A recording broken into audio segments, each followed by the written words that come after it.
प्यारे विद्यार्थियों, आइए आज करते हैं difference between simple interest and compound interest या साधारण ब्याज और चक्रवृद्धि ब्याज में अंतर पर चर्चा। देखिए, प्रिंसिपल मूलधन 100 रुपीज 100 रुपए।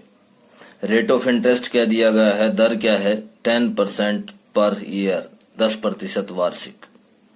और टाइम क्या दिया गया है 3 इयर्स 3 साल के लिए। आइए फर्स्ट ईयर के लिए, प्रथम वर्ष के लिए सिंपल इंटरेस्ट और कंपाउंड इंटरेस्ट समझते हैं, साधारण ब्याज और चक्रवृद्धि ब्याज का अंतर समझते हैं कि प्रथम वर्ष में क्या रहता है। तो देखिए, हमारे पास मूलधन जो है वो कितना है, प्रिंसिपल है। हम सिंपल इंटरेस्ट निकालेंगे, सिंपल इंटरेस्ट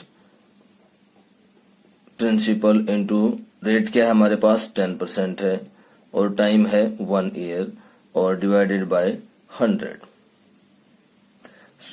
तो इस तरह से हमारे पास सिंपल इंटरेस्ट क्या आ जाएगा 10 रुपए आएगा। कितना आएगा 10 रुपए। आप रुपए अगर लिखना चाहें तो पूरे बाद में भी लिख सकते हैं, नहीं तो इसको आप सिंबल से यूज कीजिए ₹10। अब हमारे पास कुल मिलाकर क्या रहा, यहाँ पर मिश्र धन क्या रहा, मिश्र धन या अमाउंट कह सकते हैं। तो प्रिंसिपल मूलधन जमा ब्याज, ये आ गया 110 रुपए। इसी तरह से अगर हम चक्रवृद्धि ब्याज निकालें, कंपाउंड इंटरेस्ट निकालें, तो कंपाउंड इंटरेस्ट निकालने के लिए हम क्या करेंगे 100 इंटू 1 प्लस 1 और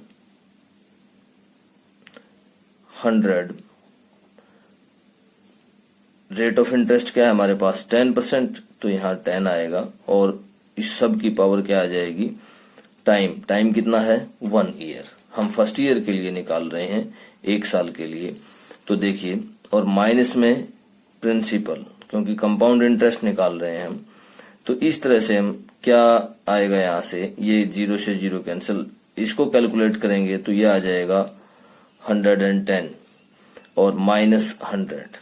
तो कंपाउंड इंटरेस्ट क्या आएगा, सिंपल कंपाउंड इंटरेस्ट हमारे पास क्या आया 10 रुपए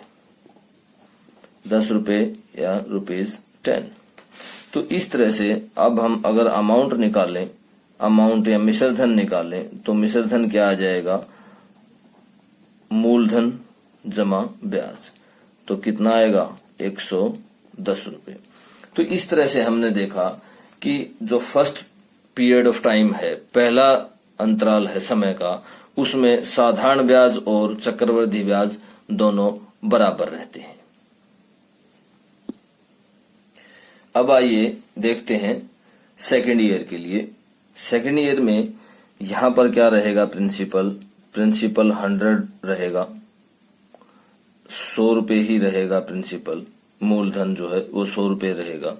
और रेट ऑफ इंटरेस्ट भी क्या रहेगा, रेट ऑफ इंटरेस्ट वो भी क्या रहेगा 10% ही रहेगा।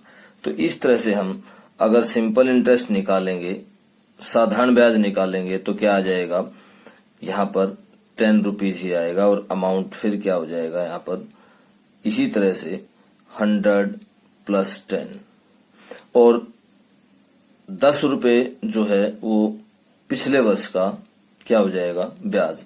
तो कुल मिलाकर अमाउंट यहाँ पर क्या हो जाएगा 120 रुपीज या 120 रुपए। तो इस तरह से हम सिंपल इंटरेस्ट कैलकुलेट करेंगे सेकेंड ईयर के लिए। अब सिंपल इंटरेस्ट की जगह हम कंपाउंड इंटरेस्ट कैलकुलेट करें, तो कंपाउंड इंटरेस्ट देखिए हम कैसे कैलकुलेट करेंगे, हम सीधा अमाउंट ही कैलकुलेट करते हैं। कंपाउंड इंटरेस्ट की जगह हम अमाउंट कैलकुलेट कर लेते हैं। प्रिंसिपल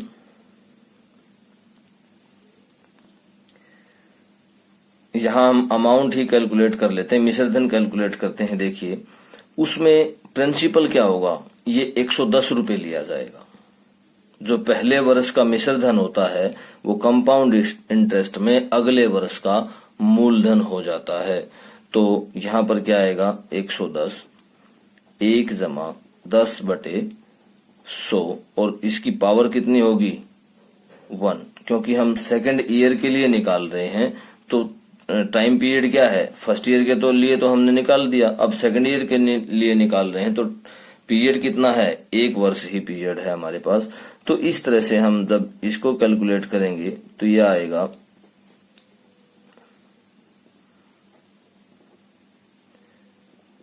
और ये 0 कैंसल और ये आ जाएगा ₹121, 121 रुपये आएगा। तो इस तरह से देखिए सेकेंड ईयर में कंपाउंड इंटरेस्ट जो है वो बढ़ना शुरू हो गया है और सिंपल इंटरेस्ट उसी हिसाब से चल रहा है।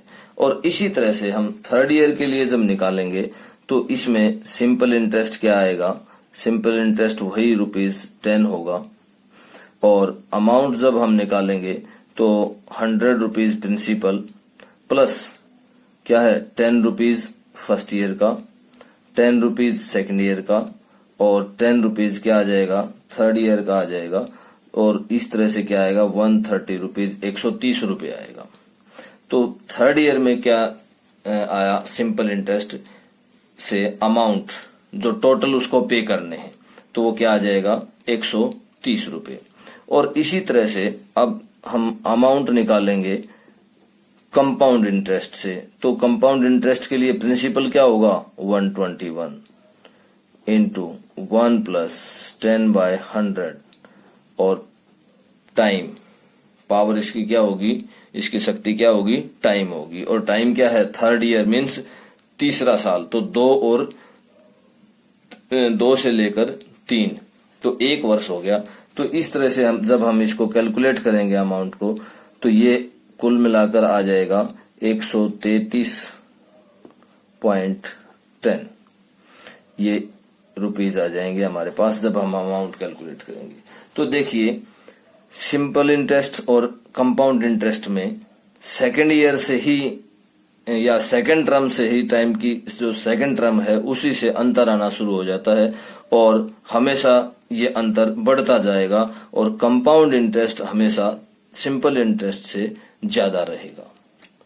तो इस तरह से आज हमने साधारण ब्याज और चक्रवर्ती ब्याज में अंतर को समझा।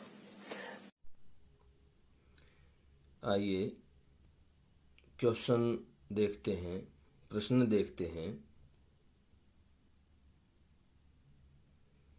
किस समय अंतराल के लिए किसी मूलधन का साधारण ब्याज और चक्रवृद्धि ब्याज बराबर होते हैं? For what time interval is the simple interest and compound interest of a principal equal?